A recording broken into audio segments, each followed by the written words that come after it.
Hi everyone, I am Allison Howard. I am a PhD in cognitive psychology and I'm a faculty member in the psychology department at the University of Georgia. I'm also a yoga teacher. So today I'm going to be talking to you a little bit about what pain has to do with your yoga practice.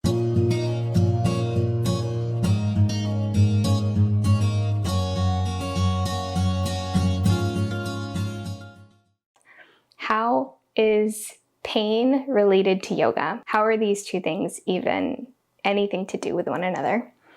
A couple of direct links between yoga and pain.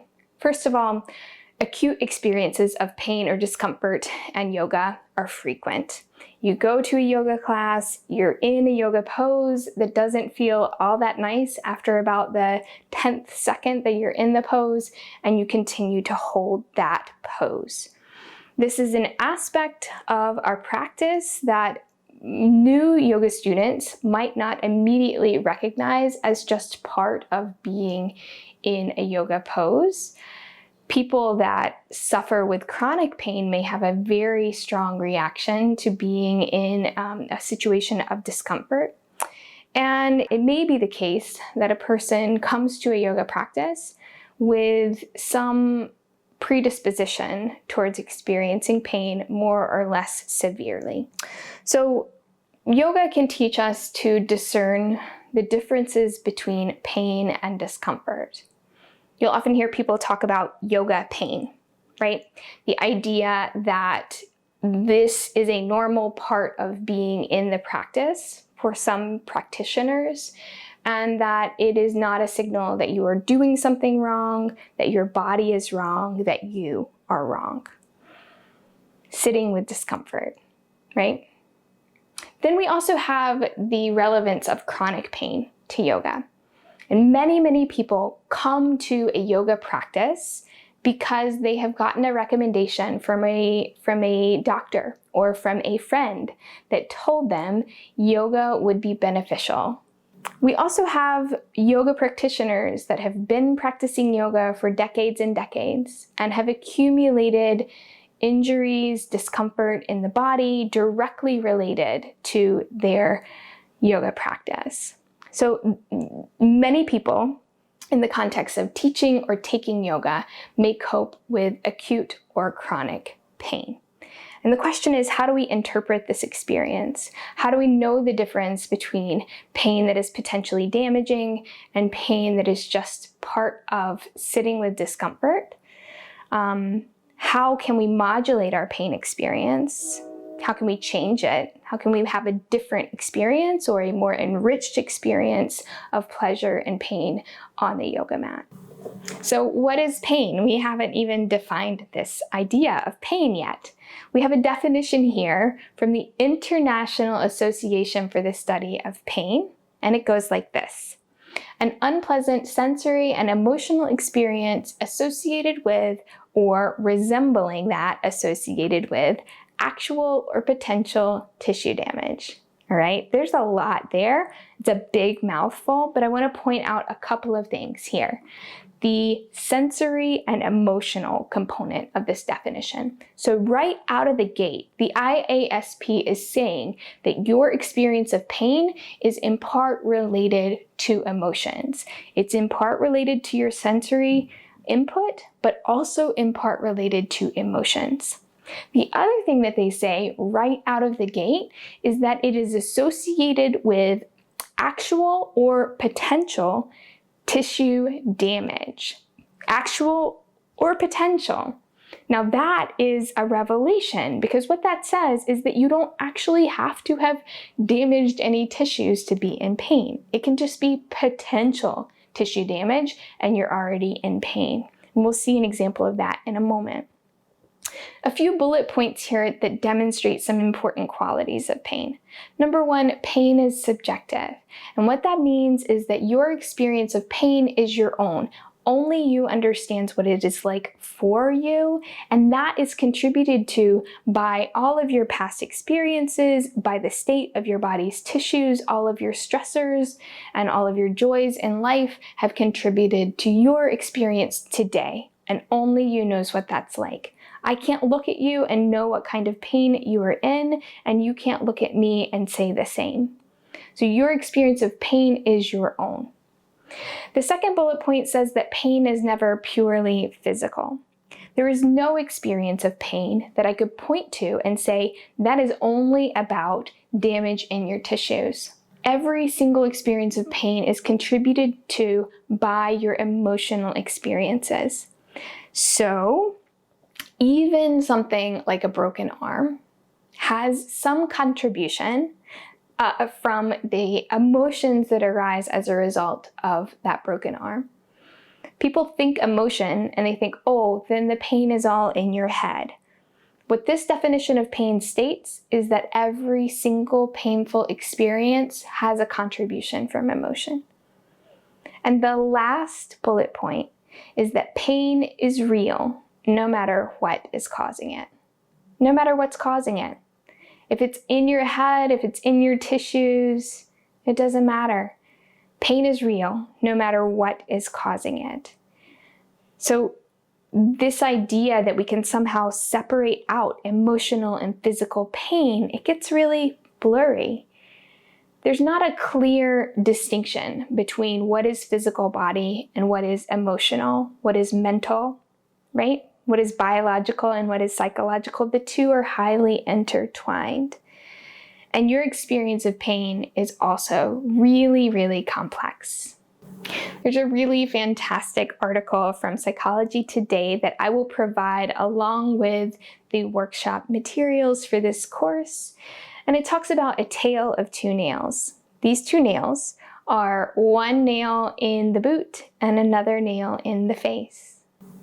The nail in the boot comes from a case study published in the British Medical Journal. A construction worker was out doing his job and a 7-inch nail went through his boot into completely piercing and arriving out the other side of the boot.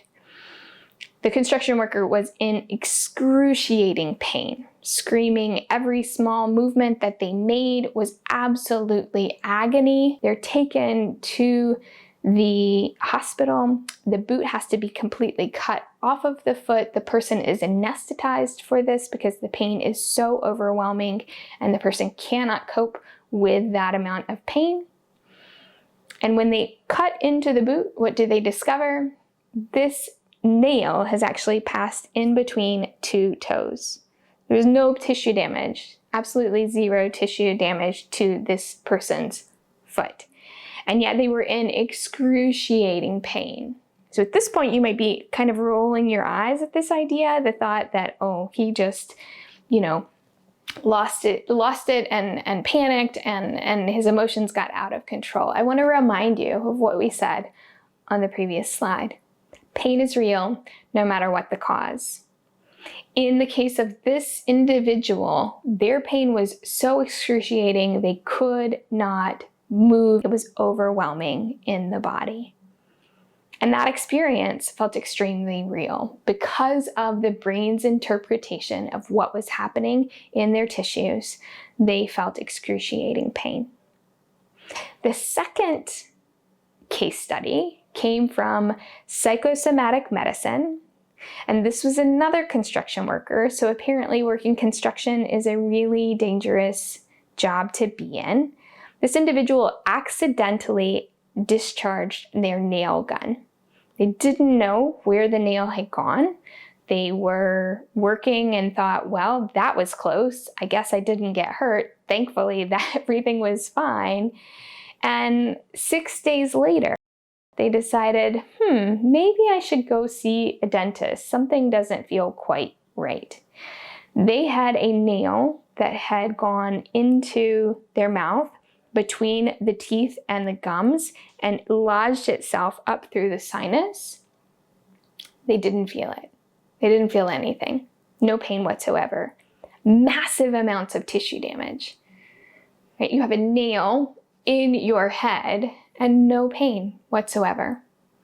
In this case, the brain is interpreting signals of safety, was unaware of the nail that had penetrated the skull, and did not interpret any amount of pain whatsoever.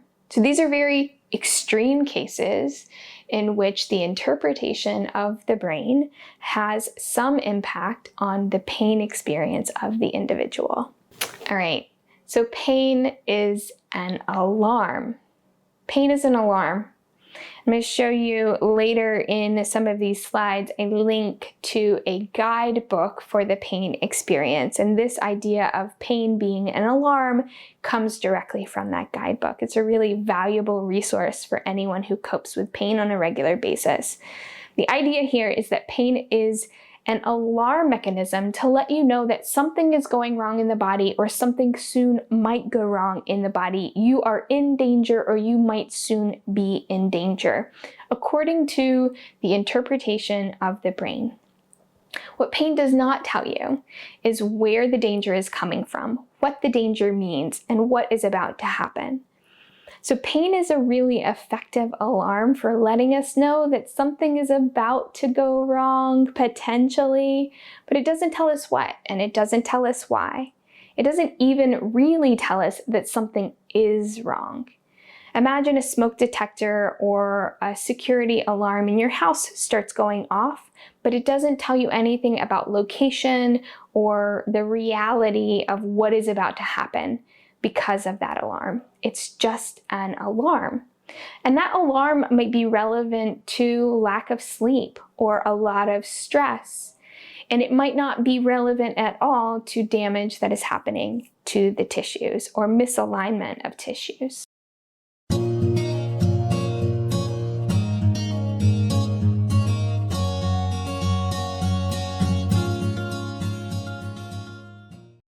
It's fascinating that all these many years ago, that techniques like pranayama and yoga were developed, that folks understood so much about the human experience, that Western science is really only just now beginning to understand the mechanisms that underlie those systems.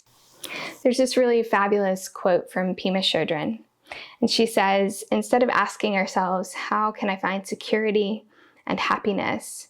We could ask ourselves, can I touch the center of my pain? Can I sit with suffering, both yours and mine, without trying to make it go away? Can I stay present to the ache of loss or disgrace, disappointment in all its many forms, and let it open me? This is the trick.